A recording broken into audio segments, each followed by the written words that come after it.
네, 요즘 국회가 하루도 조용할 날이 없습니다. 어제 부동산 대책 후속 처리에 국회 상임위 곳곳이 아수라장이었는데요. 행정수도 이전 문제를 둘러싼 여야의 셈법도 복잡합니다. 자, 이분들은 어떤 생각이신지 민병두 전 더불어민주당 의원, 김용태 전 미래통합당 의원 두 분과 이야기 나눠보겠습니다. 어서 오십시오. 네, 안녕하세요. 예, 안녕하세요. 오랜만에 뵙겠습니다. 우리 민병두 의원님 타이틀이 굉장히 눈에 띄는데 뭐 의미가 있는 겁니까? 저희 집 고양이 이업이 예. 비슷한 모습인데요. 제가 이제 동물 보호권 네. 그런 운동에 앞장선다 이런 의미입니다. 패션이군요, 그러니까. 네, 네, 다 거기에 있어요. 의미를 조금 더 붙여서. 요즘 국회가 너무 으르렁거려서 제가 잠시 분위기 전환차 잠깐 이렇게 부드러운 얘기로 시작을 했는데요. 국회로 본격적으로 가보겠습니다. 어제 그야말로 파행과 퇴장의 하루였습니다. 정부의 부동산 대책 후속 법안들이 어제 국회에서 한꺼번에 처리됐는데 사실상 여당 단독으로 속전속결 처리됐습니다. 강력하게 반발한 야당, 그러나 뾰족한 수는 없었던 것 같습니다. 관련 영상 보고 오시겠습니다.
뭔지도 모르는 안건 어떻게 상관을 합니까? 뭔지도 모르는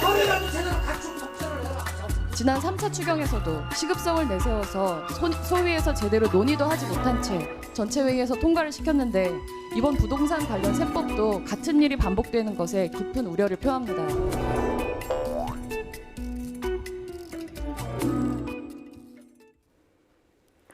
어제 기재위, 국토위, 행안위 전체 회의에서 여당 단독으로 부동산 관련 법안 11개 일사천리로 여당 단독으로 처리가 됐습니다. 한 발 떨어져서 보는 국회 모습, 여당의 모습 조금 다르실 수도 있을 것 같은데 어제의 모습은 어떻게 보셨습니까? 통상적으로 세법 개정안은 그 정기국회 말미에 새 예산안과 함께 처리됩니다. 그래서 통상 예산 부수 법안이라고 하죠. 예. 근데 2020 세법 개정안이 발표되고 나서 얼마 안 됐는데 그중에 이제 부동산 관련만 해갖고 어저께 처리를 한 것입니다. 예.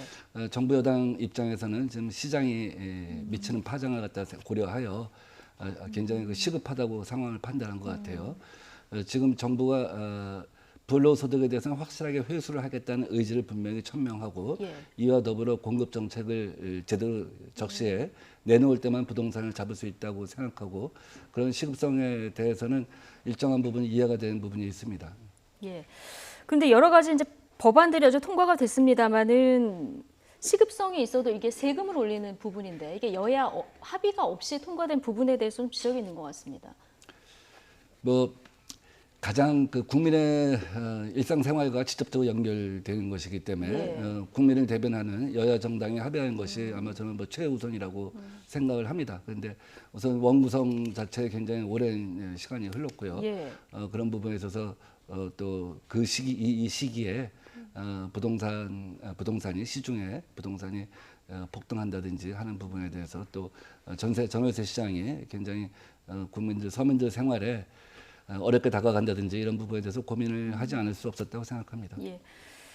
지금 말씀하신 것처럼 여당에서 이거 굉장히 시급한 문제다. 이렇게라도 빨리 처리해야 된다. 이런 얘기를 하고 있거든요. 김용태 의원은 어떻게 보십니까? 국가가 무엇입니까?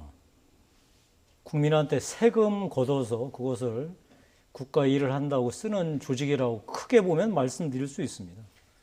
그래서 이것을 나타내는 가장 중요한 명제가 대표 없이 세금 없답니다. 이것 때문에 미국의 독립전쟁이 일어난 거 아니겠습니까? 자, 이 부동산, 무슨 3법이라고 하나요? 이 3법이 시급하고 그 내용이 설령 필요하다고 합시다. 맞다고 칩시다. 그래도 이 법안에 대해서 문제가 있다라고 지적하는 국민들이 계시고, 그다음에 그것을 대표하는 이 국회의원들이 있다면 당연히 논의를 해야죠. 금방 어제 지금 통과시킨 것은 그야말로 국가의 기본 원리, 민주주의의 기본 원리를 예. 완전히 망친 소위 민주주의 파괴 행위라고밖에 저는 볼 수밖에 없다고 생각하고요. 이런 경우는 저는 처음 봤습니다. 이 법안 소위 이 논의는커녕 법안 소위 구성조차 하지 않고 상임위에 직접 올려서 법안을 통과시키는 거는 저는 처음 봤고요. 그리고 그러니까 원래는 상임위 안에서 소위에서 심사를 해야 되고 당연하죠. 표결을 거쳐서 해야 되는데 예. 소위 구성조차 안 된 이 부분을 얘기를 하시는 거군요. 소위에서 당연히 논의한 다음에 예. 상임위에 상정하는 게 맞고요.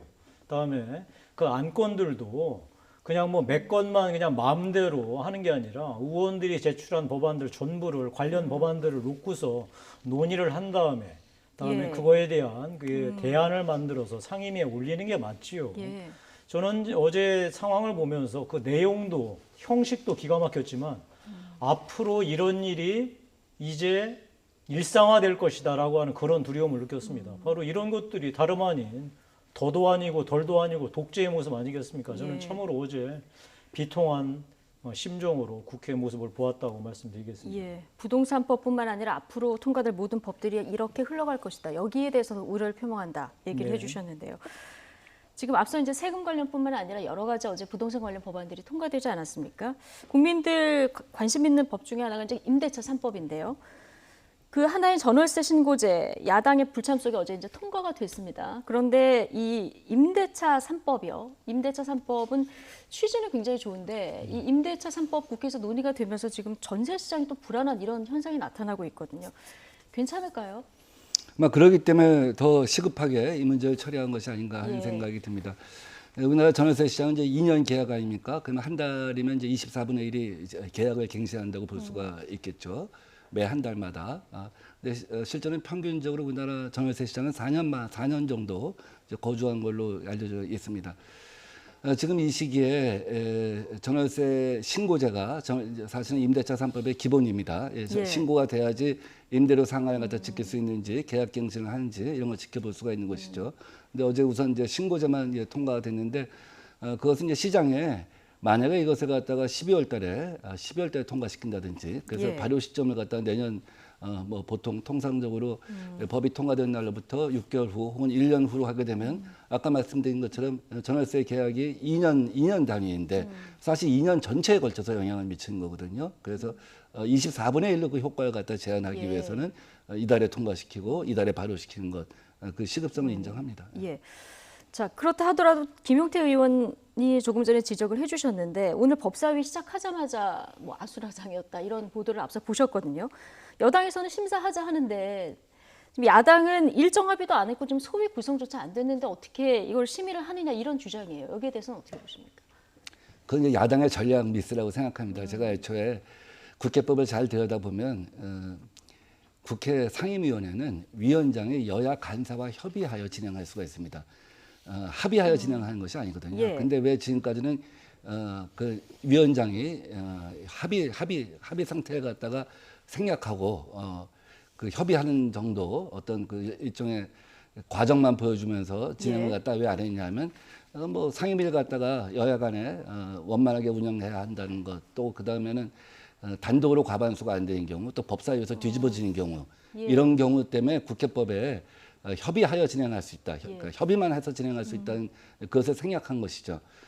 근데 이번에는 사실은 그래서 그 야당이 일정한 정도의 상임위를 갖게 되면 일정한 견제력을 가질 수가 있는 것인데 어떻게 보면 그 어떤 명분 싸움을 하다 실리를 갖다 놓친 것이 아닌가 하는 생각이 듭니다. 그 여당에서는 야당이 너무 시간 끌기하고 회피로 일관하고 있다. 특히 그 임대차 3법 같은 경우에는 이게 추가 논의보다는 속도가 중요하다 이런 얘기를 하고 있거든요. 우리 진행자께서 이 임대차 이 3법이 취지는 좋다고 말씀하셨는데 세상에 취지가 좋다고 결과마저 다 좋은 일만 있다면, 그런 법안들과 정책들만 있으면 걱정할 게 뭐가 있겠어요. 예. 모든 정책에는 효과만 있는 게 아니라 늘 부작용이 있게 마련입니다. 따라서 그 부작용을 잘 살피기 위해서 시간을 갖고 신중하게 접근하는 것이고, 여러 가지 대책을 세워서 부작용을 줄이려고 하는 노력을 해야 되지 않겠어요. 특히나 그 여러 시뮬레이션을 통해서 현장에 있는 전문가들의 얘기를 들어야지만 부작용을 줄여야지 네. 정책 효과를 낼 수 있지 않겠어요. 지금 이런 그런 과정들이 있었습니까? 그냥 부동산 가격 오르니까 22차례, 아니 정말 이 한 달 사이에 3차례나 마구잡이로 쏟아냈는데도 안 통하니까 전셋값이 오르고, 전셋값이 오르니까 부랴부랴 또 이 법을 낸 거 아니겠어요? 예. 제가 다시 한번 강조드리지만 국가가 뭡니까?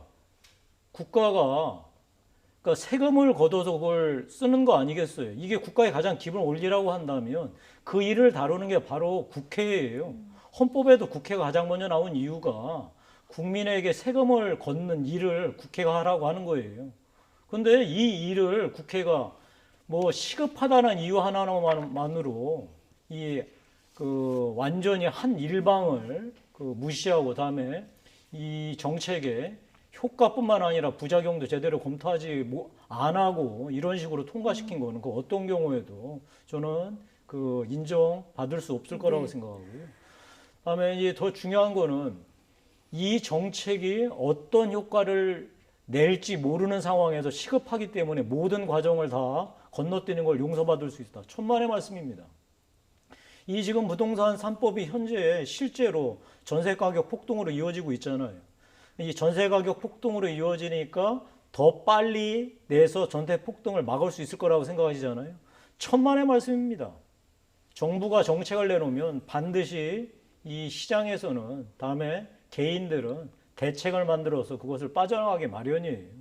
이런 것들을 최대한 막기 위해서 전문가들의 의견을 갖고 그 대책들을 마련해야 되는데, 이번에는 그런 과정이 없었기 예. 때문에 저는 참으로 이 집값도 못 잡고 전세값도 못 잡는 이 최악의 결과가 나오지 않을까, 그런 걱정을 예. 갖고 있습니다. 그러니까 취지의 선의를 살리기 위해서라도 부작용은 없는지, 우리가 생각 못한 건 없는지 이런 걸 더 꼼꼼하게 따져야 되고 많이 들어야 된다. 그건 정책 수립과 집행의 기본 중의 기본입니다. 이 기본을 안 지켰을 뿐만 아니라 아까 말씀드린 대로 민주주의 국가의 기본 원리, 즉 대표 없이 세금 없다라는 기본 원리를 망각하고 파기한 저는 행위였다고 생각합니다. 이것은 뭐 기존에 우리 여러 가지 선언이 있고요. 또 시장에서 사실 이 정책의 장단점에 대해서 있을 수 있는 긍정적인 지점과 부정적인 지점에 대해서는 이미 시장에서 다 나와 있다고 생각을 합니다. 시뮬레이션을 한다고 해서 이걸 2달, 3달, 4달 시뮬레이션을 한다고 해서 이것이 갖고 있을 수 있는 긍정적인 점과 부정적인 지점에 대한 시장의 일반적인 예상이 달라질 거라고 보지는 않습니다. 그리고 현재 뭐 생각할 수 있는 건 이런 것이죠. 소급 입법을 할 수 없지 않겠습니까? 그렇다고 한다면 이 소급 입법을 막기 위해서는 소급 입법을 하지 않고 어쨌든 지난 한 주 달간 올라가는 것에 대해서는 어떻게 할 것이냐. 그다음에 전임 차인과 후임 차인이 다른 경우, 그 다른 경우는 그러면 그 상한제가 적용이 되는 것이냐. 그런 경우는 표준 임대료로 보완할 수 있지 않겠느냐. 뭐 이런 것들에 대해서는 실제로 다 검토가 끝난 사항이라고 봅니다. 예. 그러니까 여당에서 지금 속도가 중요하다 계속 이런 그 얘기를 하고 계신데, 그렇다면은 초기에 종합적인 부동산 대책을 처음에 내놨으면 어땠을까, 이런 아쉬움을 지적하시는 분들도 있더라고요. 그 지점에 대해서는 뭐 예. 저희도 충분히 동의를 하고 또 여러 가지 미흡한 점이 있었다고 생각합니다. 뭐 가장 결정적인 것은 임대차 시장을 안정시키기 위해서 주택 임대차 사업을 갖다가 양성화한 것이죠. 그것 때문에 네. 사실 시장에서는 굉장히 탈세의 수단으로 사용되었고, 그것 때문에 다주택자가 양산되고 또 시장에서 가격이 폭등한 지점이 있는 것이죠. 그래서 이번에 그 2020 세법을 통해서 회수 정책에 대해서는 확실하게 우리가 정리를 했다고 봅니다. 예. 오늘 아침에 통합당이 긴급 의원총회를 열었는데요. 어제 사태에 대해서 대책을 논의했습니다. 주호영 원내대표의 발언 듣고 오시겠습니다. 어제 있었던 각 상임위의 일방 개의, 또 소위원회와 간사가 선임되지도 않은 상태에서도 업무 보고를 받지도 않은 상태에서 일방적으로 제대로 된 토론도 없이 국민의 권리와 의무에 영향을 미치는 이런 일들, 특히 세금에 관한 일들을 함부로 처리하고 눈 깜짝하지도 않고 있습니다.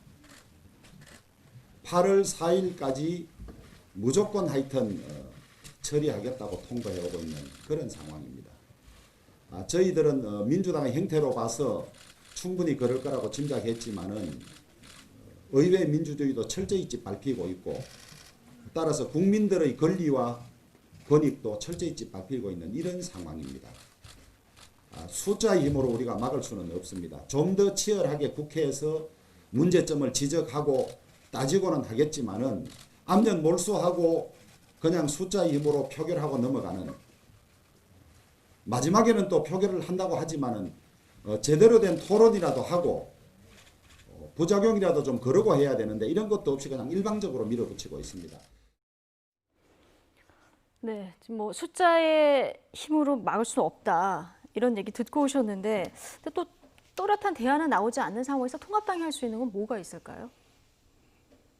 또렷한 대안이 없네요. 네. 대책도 없고. 참 그래서 더 비통합니다. 이런 중요한 일을 의석수가 압도적으로 많다고 이 논의 과정조차 거치지 않는 일들이 이제 앞으로 계속 무한 반복될 텐데 네. 참으로 걱정스럽게 짝이 없습니다. 지금 바라는 것은 뭐 당연히 숫자가 많으니까 원하는 내용 그대로 대부분 통과가 되겠죠. 그러나 논의 과정이라도 국민 앞에 다 보여드려서 그 논의 과정 속에서 그럼 국민들이 보시지 않겠어요? 여야가 주장하는 내용들이 무엇인지, 다음에 여야가 이런저런 우려들, 즉 특히 야당이 그 정책을 그대로 밀고 갔을 때 이러한 일들이 벌어질 것이다 예. 라고 하는 경고들은 국민들이 당연히 알고 계셔야 되지 않겠어요? 근데 이제 그런 과정들이 계속 무시되는 게 너무나 안타깝고 우려스러운데 예. 뭐 이제 사실 미래통합당 입장에서는 방법이 있겠습니까? 이게 국회 과정에서 어떤 주어진 그 조건하에서 최대한 대안을 내고 그 대안을 갖고 국민들에게 설득하는, 지금 뭐 여당을 설득하기는 지금 힘든 판이니까 네. 그 대안을 갖고 국회라는 장에서 국민에게 그 우리 미래통합당의 대안을 설명드리는, 그래서 나중에 이 집권 여당의 정책들이 실제로 제대로 작동했을 때는 집권 여당이 박수를 받을 것이고 제대로 작동하지 않고 부작용만 양산하고 상황을 악화시켰다 그러면 예. 미래통합당으로서는 이제 국민들한테 할 말이 있잖아요. 예. 그때 그렇게 말씀드리지 않았습니까? 그 정책 그대로 하면 큰일 난다. 지금 이러한 뭐 방법 외에는 뭐 따로 없는 것 같아서 예. 뭐 안타깝게 짝이 없습니다. 그러니까 지금 수적으로도 열세인데 지금 상임위원장을 전부 포기한 이 부분은 전략적으로 잘한 걸까? 자, 이런 질문도 가능할 것 같습니다. 뭐 아쉬운 점이 없다고 하면 거짓말이겠죠. 예. 그러나 상임위원장을 설령 몇 개 미래통합당이 가졌다 손 치더라도 시간이 조금 걸렸을 뿐이지 내용상 이렇게 뭐 변화를 무슨 뭐 가져올 수 있거나 뭐 이 법 자체를 막을 수 있거나 하지는 못했을 예. 겁니다. 하여튼 뭐 그 점에 대해서는 뭐 지나간 일이고 앞으로 우리 미래통합당이 이 정말 험난하기 그지없는 이 여건 속에서 어떻게 이 정책의 부작용을 지적하고 국민들한테 미래통합당의 대안을 설명하느냐, 거기에 대해서 또 노력을 집중해야 될 것 같습니다. 그러니까 21대 국회 의석수하고 국회법의 특징을 잘 봐야 될 것 같아요. 지금 국민들이 집권 여당한테 180석 가까운 의석을 주지 않았습니까? 그 180석이라는 의석은 뭐냐면 그러니까 패스트 트랙이 필요 없다는 것이죠. 기존에 패스트 트랙을 밟게 되면 약 180일 내지 240일의 숙성 기간을 거치게 되어 있는데 지금은 스스로 180석 이상, 그러니까 법여권 190석을 갖고 있으니까 지방도로가 필요가 없는 거예요. 고속도로 예. 갖다 바로 갈 수가 있는 것이죠. 일을 빨리 처리해라. 이게 국민의 그래서 민심이다. 이게 책임 정치다 이렇게 보고요. 예. 근데 다만 이제 그 과정에서 이제 스피드 리미트 티켓이라는 게 있지 않겠습니까? 예. 국민들이 고속도로 가게 해줬지만 또 고속도로에서 과속하면 그 부분에 대해서는 또 비판이 있을 수 있기 때문에 책임 정치를 갖다가 제대로 해야 한다고 생각합니다. 예. 그래서 김영태 의원이 잠깐 지적을 해주셨지만 지금 여당의 기세는 무섭습니다. 그리고 국민의 민의도 총선에서 좀 모아진 부분이 있고요. 자, 앞으로 국회법 개정안 공수처 법안 다 국회에서 처리를 해야 되는데 이런 방식으로 처리될 거라고 보십니까? 그렇게 하겠죠. 그렇게 안 할 리가 있겠습니까? 뭐 이 부동산이야 사실 그 민주당이나 청와대 정부 입장에서는 사실 난데없는 일이었다고 생각하고 하겠죠. 그러니까 급한 대로 이제 이런 식으로 이제 통과를 시켰는데 원래 공수처법이나 소위 자기들이 얘기하는 검찰 개혁 법안이야 오랫동안 준비하고 반드시 통과시키려고 지금 겨루고 있잖아요. 예. 아마 이 방식 그 이상으로도 통과시키리라고 봅니다. 예. 자, 야당에서는 계속 야당이 우려하는 문제점도 좀 들으면서 협의하면서 가자 이런 주장 계속 하고 있는 거 아니겠습니까? 만약에 여당이 너무 밀어붙이는 그 모양새로 간다고 한다면 이게 또 여당이 부담으로 갈 수도 있을 것 같은데요. 그래서 제가 뭐 속도 제한이라고 한 걸 스스로 지킬 수 있어야 한다. 고속도로는 최대 속도, 최저 속도가 분명히 표시되어 있는데 예. 정체에 있어서 속도는 사실 뭐 표시가 되어 있지 않잖아요. 그러니까 스스로 과속 주행을 할 수도 있는데 국민들이 주는 어떤 경고등이 반드시 있을 거라고 생각해요. 그러나 예. 지금 현재까지는 우리가 국민한테 약속한 책임 정치를 이행하고 있다고 봅니다. 그러니까 공수처법 같은 경우도 추천위원 7명 중에 야당이 추천할 수 있는 2명이 다 반대하면 공수처장을 임명할 수 없는 거 아닙니까? 근데 그 제도는 뭐냐면 그 야당의 의견을 듣겠다는 거 아니에요. 근데 지금은 공수처 출범 자체를 갖다가 막고 있다는 것이죠. 그다음에 우리 20대 국회의 어떤 그 기억이 있지 않습니까? 그 20대 국회 야당이 이제 어떻게 보면 항상 장애 투쟁하고 사보타지하고 단식하고 이런 기억에서 좀 탈피할 필요가 있다. 우리가 국회라고 하는 것이 국민이 생각하는 속도를 갖다가 유지해야 되는데 그렇지 못한 점에 있어서는 국회법을 고쳐서라도 이제는 생산적인 국회를 만들어야 하겠다는 것은 뭐 기본적으로 꼭 지켜야 할 부분이기 때문에 저는 여기까지는 불가피한 측면이 있다고 봅니다. 그렇습니다. 국민들이 고속도로 뚫어주긴 했는데 최대 속도, 최소 속도 이 좀 조절하면서 가는 것이 좋겠다. 이런 말씀까지 해주셨습니다. 다시 부동산 문제로 좀 돌아와서 그야말로 지금 부동산이 백약이 무효하게 뛰고 있는 상황이다 보니까 정부에서는 고위공직자들 사는 집 위에 팔자. 그래서 좀 신뢰를 주자, 솔선수범하자 이런 메시지를 좀 지속적으로 내고 있는 상황인데요. 이런 가운데 어제 이재명 경기도지사가 4급 이상 경기도 공무원은 실거주용 1주택을 제외한 나머지 주택 연말까지 팔아라. 안 팔면 인사상 불이익을 주겠다. 이런 내용을 발표했습니다. 먼저 발언 내용 듣고 오시겠습니다. 4급 이상 도 소속 공무원, 시군 부단체장 포함하여 산하 공공기관의 본부장급 이상 상근 임직원에게 금년 연말을 시한으로 거주용 1주택을 제외한 나머지 주택을 모두 처분하고 부득이한 사유로 다주택을 보유하게 되더라도 사유 발생일로부터 6개월 내에 해소할 것을 강력하게 권고합니다. 팔라고 제가 강제한 게 아니고 인사에 반영할 때니 알아서 하시라라는 취지이기 때문에 저는 이게 저작권 침해라고 전혀 생각하지 않습니다. 말씀드렸던 것처럼 돈과 권력 중에 둘 중에 하나만 가져야죠. 둘 다 가지면 안 된다. 얘기 듣고 오셨는데요. 4급 이상 공무원은 주택을 팔아라. 어제 권고입니다. 권고. 근데 정부 안보다 조금 한 발 더 나간 구체적인 대응인데요. 이 주장 어떻게 보십니까? 뭐 여러 가지 관점에 따라 좀 뭐 해석이 다양하게 나올 수 있습니다만 저는 기본적으로 선으로 해석을 하고 싶어요. 네. 하나 이제 노블리스 오블리주라는 것이죠. 법적으로 강제할 수는 없지만 우리 사회가 가능하면 토지 공개념에 가까운 그런 그 시장 제도를 갖다 가져야 한다 하는 생각을 갖고 있을 때 우선적으로 고위 공직자들이 솔선수범해야 한다는 점에서 의미가 있다고 보고요. 두 번째는 어떤 얘기를 하느냐보다 누가 얘기를 하느냐가 중요하다고 하지 않습니까?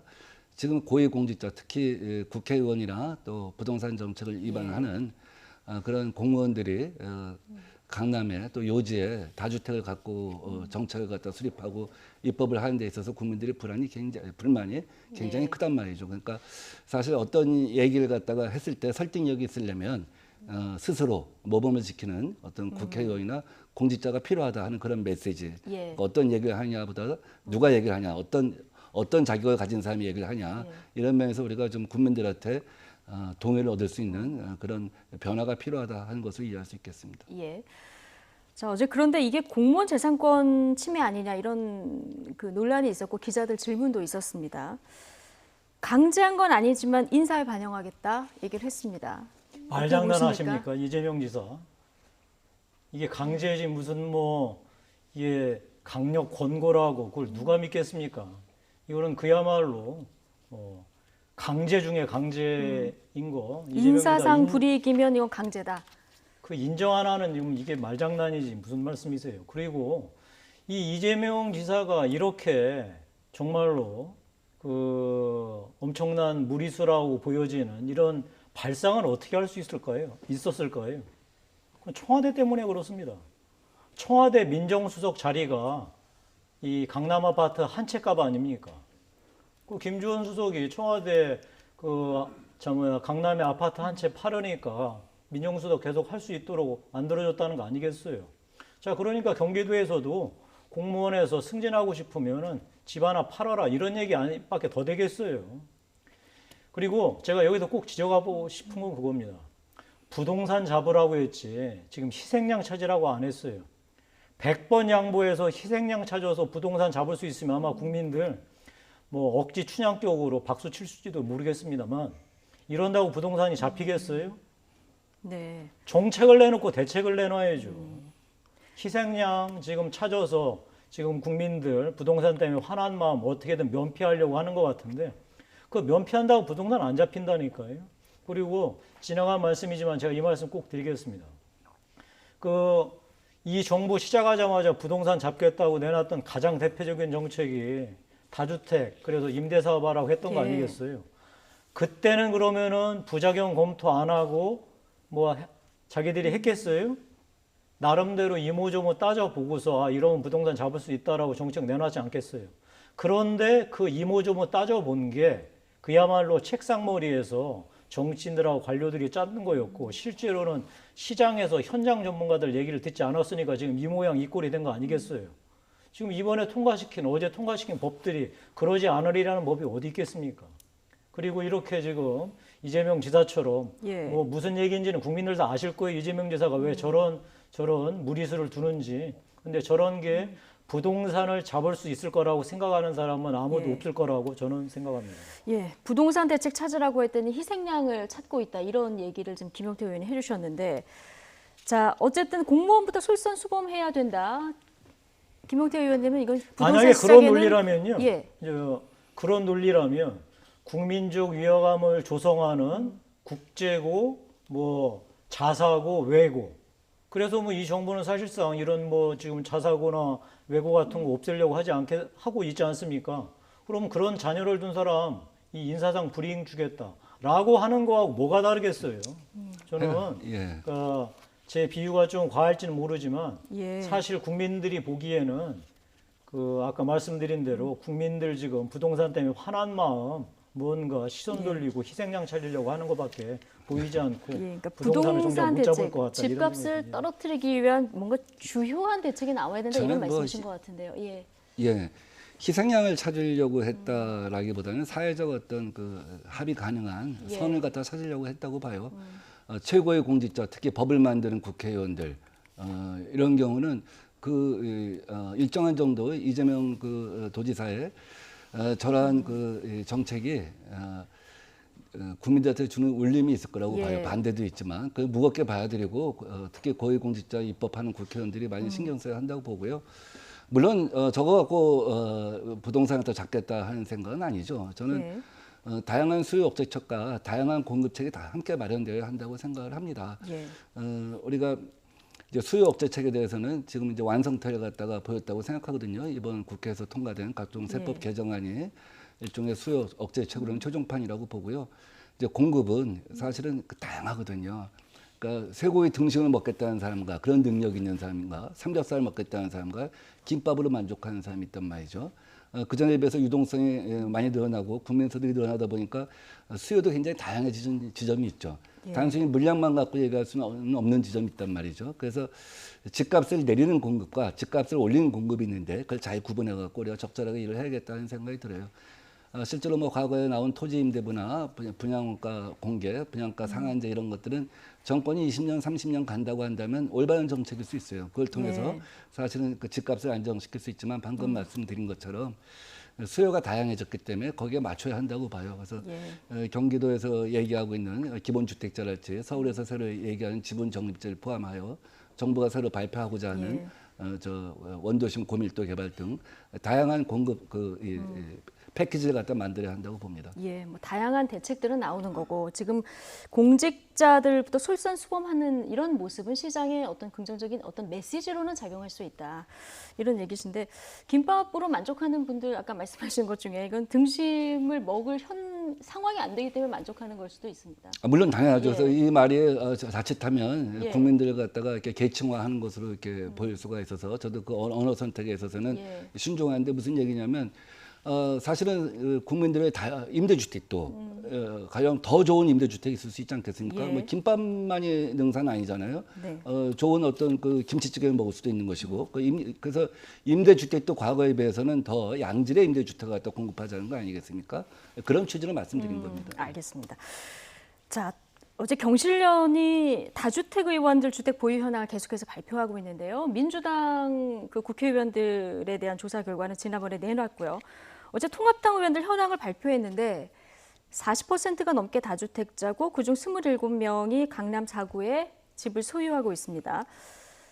우리 민주당의 2배 정도 되는데, 자, 이것보다 지금 경실련에서 주장하는 거는 다주택 의원들, 자, 집을 안 팔 거면 적어도 관련 상임위에서는 빠져라. 이렇게 요구하고 있는데 이 부분은 어떻게 보십니까? 워낙 부동산 문제가 이 추미애 관심사고 국민들 지금 사실 고통의 가장 중요한 근원 아니겠어요? 저는 경실련의 제안 국회에서 신중하게 판단해 볼 필요가 있다고 생각합니다. 왜냐하면 국회 내에서 저하고 우리 민병두 전 의원님하고 정무위에서 오랫동안 일하면서 정무위에서 만들어진 그 법규가 있어요. 저희 예. 정무위 소속 사람들은 주식을 할 수가 없어요. 그러니까 이런 게 이제 그 관련 상임위에 있는 의원들은 하지 말라고 하는 거였거든요. 예. 저는 주택 관련 나름대로 경실련이 일리 있는 제안을 했다고 생각을 합니다. 그 점에 대해서는 충분히 예. 저는 여야가 협의해서 수용할 수 있는 거는 수용해야 한다고 생각합니다. 예. 지금 김용태 의원님 말씀하시는 동안 전월세 상한제가 법사위를 통과했다 이런 속보가 들어왔습니다. 2년 더해서 2년까지 갱신 청구할 수 있고 5% 넘게 인상할 수는 없는 이런 전월세 상한제가 법사위를 통과했다. 오전 법사위 상황이 굉장히 복잡했었는데 결국 통과했다는 그런 속보를 전해드립니다. 자, 국회에서 이런 입법 처리 과정 속도를 내고 있고 정부에서 공급 대책 곧 발표한다고 하는데 지금 용적률 상향 초반에는 좀 이 부분에 대해서 부정적이었다. 지금 좀 약간 긍정적으로 검토가 되는 분위기인 것 같습니다. 예, 한때는 이제 그린벨트를 갖다 해제하자 이런 얘기가 나왔는데 이명박 정부 때 그린벨트를 해제했죠. 그래서 분양가 임대 양측 내에서 대대적으로 공급을 했습니다만 일시적으로는 그 사실은 부동산 시장을 안정시키기는 하지만 결과적으로 다시 또 부동산 시장이 동요한단 말이죠. 예. 그래서 그린벨트가 과연 우리 미래 세대의 자산인 그린벨트를 훼손시켜 가면서까지 우리가 공급을 늘려야 하냐 하는 지점에 대해서는 예. 비판이 있을 수밖에 없다고 생각합니다. 그렇다고 한다면 그 원도심에 정부가 소유하고 있는 땅이랄지 오래된 오랫동안 방치돼서 60년, 70년 동안 방치돼서 개발이 안 된 곳이랄지 혹은 철도 부지를 포함한 유휴지랄지 이런 부분에 대해서 새로운 패러다임으로 접근하는 것이 필요하다고 생각합니다. 예. 특히 이런 원도심에 있어서 용적률을 올린다든지 또는 새로운 4차 산업혁명적 관점에서 새로운 주택을 공급할 수도 있지 않겠습니까? 예. 녹색주택이랄지 에너지 제로 주택을 포함하여 이런 것들 갖다 공급하게 되면 기존의 강남 대체 효과도 있고 예. 또 직장과 주거가 근접하는 직주 근접이라고 하는 그런 점에서 효용성이 훨씬 크기 때문에 새로운 공급처로서 저는 그 의미가 있다고 생각합니다. 예. 자, 지금 뭐 생각할 것이 많겠죠. 정부도 고려할 것도 많고요. 제가 뭐 한 단초- 말씀 예. 드리겠습니다. 저는 이 문재인 정부 부동산 규제책보다 부동산 공급 지금 정책 펴는 게 더 한심하다고 생각합니다. 그러니까 숙성되고 완성된 안을 국민 앞에 최종적으로 얘기를 해야지 무슨 간보듯이 이렇게 던지고 저렇게 던지면 되겠습니까? 자, 근데 또 공급이 의견은 들어봐야 되는 거 아니겠습니까? 그 중간에. 의견이라는 게 예. 절차를 밟아서 해야죠. 절차를. 그 절차라는 게 공청회도 있고 전문가들의 오랜 소위 수기하는 이 제도가 왜 없겠습니까? 그런데 그린벨트를 야당이 풀자고 그랬습니까? 시민단체가 풀자고 했습니까?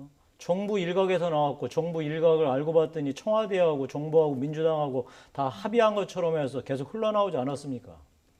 그것도 뭐 기자들이 뭐 도둑 취재해서 한 겁니까? 다 결국은 정식으로 뭐 참 비공식으로 이 정부 관계자, 청와대 관계자가 얘기했으니까 보도가 된 거 아니었겠어요? 근데 그린벨트 저렇게 안만 내놨다가 뭐까지 끄집어 들이니까 더 시장에 혼란만 주지 않습니까? 지금 용적률 문제도 그거예요. 예. 올린다고 했다가 지금 이제 부작용이 나올 수도 있다고 하니까 안 할 수도 있다고 했다가 보완한다고 했다, 안 한다고 했다. 지금 우왕좌왕하잖아요. 이러니까 더 부동산이 안 잡히는 거예요. 부동산에서 가장 중요한 게 결국은 신뢰 아니겠습니까? 그러니까 이러한 정책으로 이렇게 간다. 단호하게 하겠다.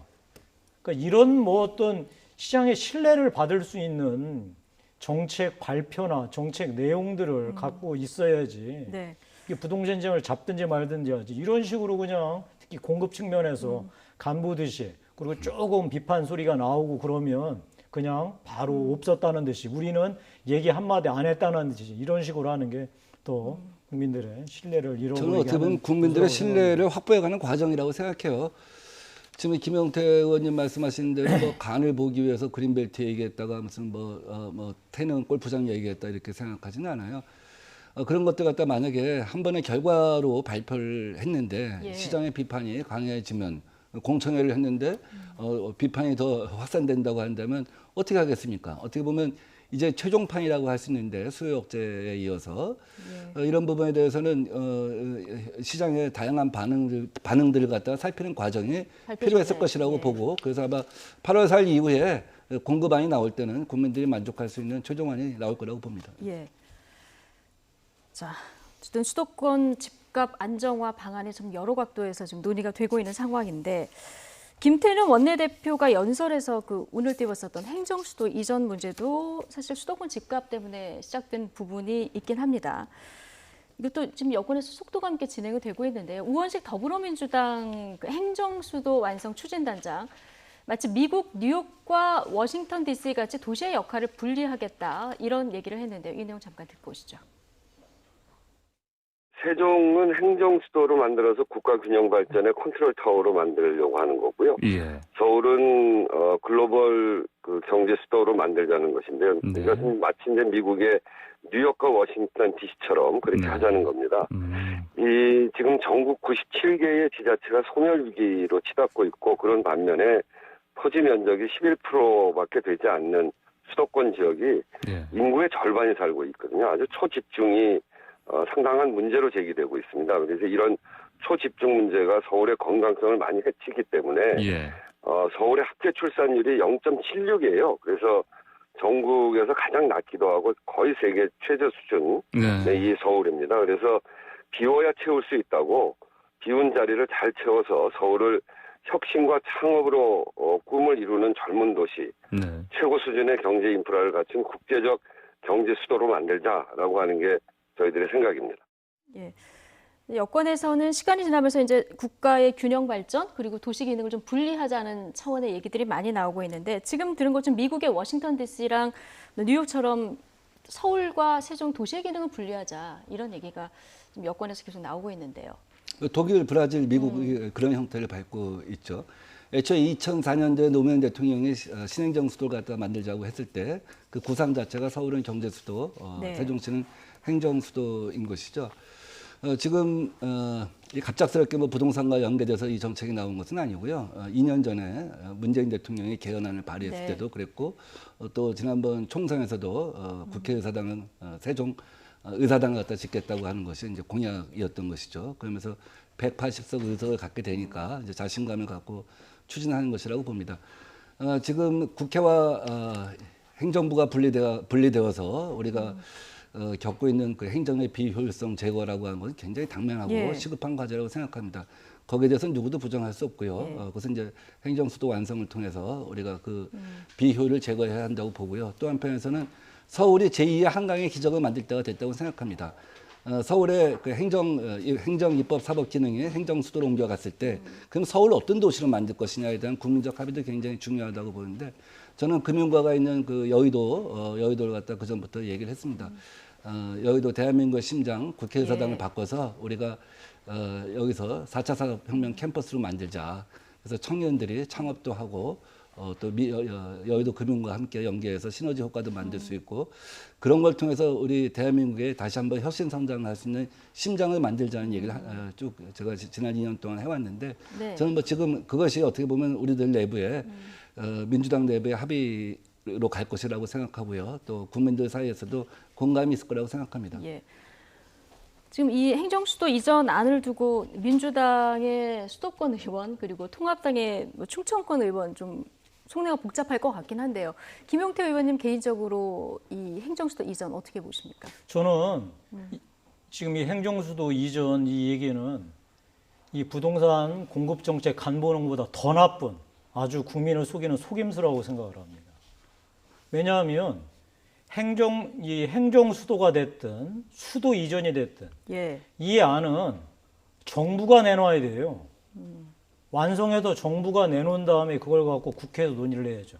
물론 국회에서 논의 못할 바도 없습니다. 못할 이유는 없습니다. 중요한 건 그렇게 하려면 지금 민주당이 대통령 선거든 예. 지방선거든 총선에서 공약을 내걸고 우리가 집권하면 우리가 다수 의석을 얻으면 하겠다라고 얘기를 해놓고 했어야죠. 지금 이건 정부가 추진하는 것도 아니고 다음에 민주당이나 청와대가 원래부터 계획을 갖고서 국민 앞에 약속한 다음에 추진하는 거다. 이게 뭡니까? 예.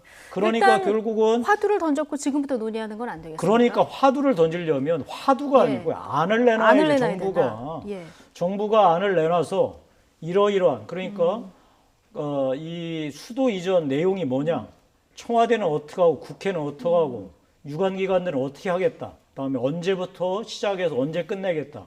비용은 얼마가 들고 다음에 비용 조달은 어떻게 하겠다라고 하는 안을 내놓으면 그걸 이제 정치권 국회에서 논의하지 않겠어요. 그리고 국민들도 다양한 의견을 내면서 공론이 형성되지 않겠어요. 그걸 갖고서 그럼 실제로 어떻게 할 것이냐? 예. 그러면은 이것은 헌법재판소에 다시 의견을 구해봐야 한다든지 개헌을 해야 한다든지 아니다 대통령이 국민투표에 붙이라라고 한다든지 그런 얘기가 나오지 않겠어요. 예. 지금 정부는 저는 한마디도 못 들었습니다. 이 정부 기억에- 관계자가 행정수도 이전이나 천도 관련해서 예. 얘기하는 거 한마디는 못 저는 들었습니다. 김영태 그래서 의원님 기억에 약간 무책임하다고 혼재가 있는 것 같은데 아까 잠깐 말씀드린 것처럼 예. 2018년도에 문재인 대통령이 이 행정수도 이전을 포함한 개헌안을 갖다 발의했죠 정부에서. 그다음에 국회에서 실제로 방안을 갖다 여야 합의로 추진을 해왔습니다. 국회가 핵심 기능이 뭡니까? 본회의장에서 의원 선서로 의원의 임기가 시작되고 본회의에서 투표를 통해서 예산안과 법안과 인사안이 결정이 되지 않습니까? 예. 그래서 국회의사당에 본회의장과 국회의원 300명을 대표하고 본회의장의 의사를 갖다가 주재하는 의장실이 남아 있으면 기존의 헌법재판소 판결에 위배되지 않는다는 것이 국회 내의 합의였어요. 그래서 그것을 전제로 11개 상임위가 갈 거냐, 13개 상임위가 갈 거냐, 꾸준히 18개 논의는 중에 되었었다, 그동안. 예. 전부가 다 갈 거냐 하는 얘기를 해왔던 것이죠. 그래서 그거는 뭐 지금 갑작스러운 것은 아니고 기억을 정확하게 더듬어 보면 여야가 함께 진행해왔던 사안이다 이렇게 볼 수 있습니다. 예. 근데 여권에서는 지금 그동안 이번에 김태년 원내대표가 화두를 던졌지만 꾸준히 논의되어 왔었던 얘기다 이제 얘기를 하고 있는데 통합당 김종인 비대위원장이 내년 서울시장 재보궐선거에 수도 이전 공약을 그러면 걸어라 이런 얘기를 했습니다. 이거는 뭐 여당에서 서울시장 후보를 낸다는 전제하에 얘기를 하는 건데 김용태 의원님 야권의 서울시장 후보 검색하면 이름이 거론되기도 하던데 이건 어떻게 보십니까? 이 주장에 대해서는? 그러니까 저는 계속 말씀드리는데 정부가 안을 내세요. 그럼 국회가 논의를 할 테니까. 그리고 국민들도 의견을 제시하지 않으시겠어요. 예. 그러니까 이 순서가 바뀌면 아무것도 못해요. 그럼 그냥 정치적 공방만 있을 뿐이에요. 예. 그리고 이 와중에 어떤 일이 벌어지느냐. 부동산 공급 때처럼 예. 간 보고 부작용 생기면 빼고. 그러니까 뭐 서울대 보내자는 얘기도 있고 헌법재판소가 광주로 가자는 얘기고 이게 중구난방으로 계속 나오잖아요. 안을 확정해서 내면 예. 이제 의견들이 모아지면서 이건 아니다, 저건 맞다 이런 식으로 해서 논의들이 모아 나가져서 결국에 최종적으로 국회에서 안이 만들어지는 거 아니겠어요? 예. 이런 과정 없이 지금 누가 지금 민주당의 실세의원 누가 이 얘기하고 또 그 청와대에서 소위 이름도 밝히지 않은 익명의 관계자가 이 소리하고 이런 식으로 하면 국민들이 정말 행정수도 이전을 하자는 거냐 말자는 거냐 뭐 수도 이전을 하자는 거냐 말자는 거냐 얘기가 나올 수밖에 없고 이러다 보니까 어떤 일이 벌어지겠어요. 지금 세종시 집값만 뛰고 세종시뿐만 아니라 주변 뭐 오송, 청주, 뭐 공주 여기도 지금 들썩들썩 난리가 났다잖아요. 그러니까 이런 부분에 네. 대해서 저는 빨리 정부가 안을 확정해서 국민 앞에 공개하고 그걸 갖고 예. 이 국회가 논의하고 국민의 공론을 만들어 나가는 게 중요하다고 생각합니다. 알겠습니다. 어쨌든 수도권이 너무 과밀하다 보니까 이걸 좀 분산하자. 여기에는 이견이 없는 것 같습니다.